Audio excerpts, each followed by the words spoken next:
Ganda-ganda lagi ng gising ng bebo namin. Ang tsaba-tsaba ng pisngi. Kaso kawawa, may kumagat sa mata niya. 9 months na nga pala si Just. Kumain na lang kami dito sa Videnri Pablo's Restaurant para mag-celebrate. Umorder lang kami ng chicken sisig, bulalo, lechon kawali, chop suey, pork lempo, pancet, Pablo's fried chicken, spare ribs, pork sisig, fish fillet at sinigang na salmon. Kainan time na! Eto nga pala ang ating celebrant. Hi, Jat! Panoorin nyo na lang kung paano magkulitan yung magkapatid na makulit.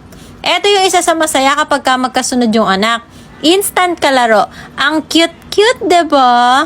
Para yan yung ano, yung ulo ng salmon. Hindi ako din yung ito na ba? Wala. Wala na pang seto. Si Just susuba. Hoy! Sabi kuya. May kanin pa doon, no?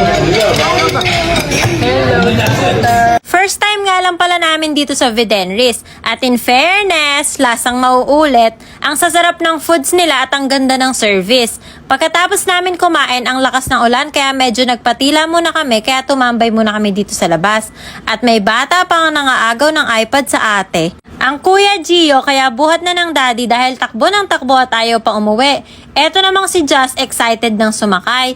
Pag-uwi naman namin, dumating na yung cake ni Just from Seki's Pastries. Thank you so much! Siya nga pala si Merida ngayong 9th month niya.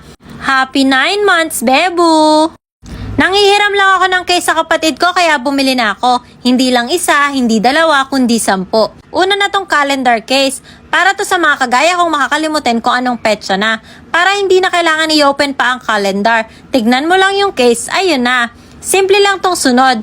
Clear case lang na may color lang yung sides. Pero ang ganda ng color niya dahil pastel. Boobies case, para sa mga padedemam na gaya ko.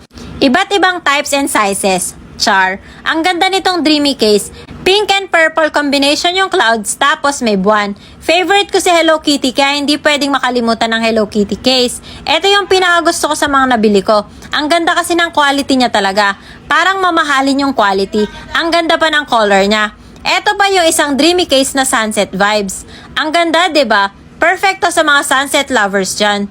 Ang cute ng design nito, no? Ito yung pinaka nagustuhan ni Gio kasi ang daming prints. Nakuha ko lang to ng 9 pesos sa flash deals. Ito naman, clear case lang na may lagayan ng photo. Lalagay ko lang yung picture ng asawa ko para matuwa naman siya. Last ay etong clear case na may violet linings lang din. May camera cover at may ring na din siya. O, Jeva, ang gaganda, 650 pesos lang lahat yan. Syempre, alam nyo na ha, lahat ng yan, link in bio.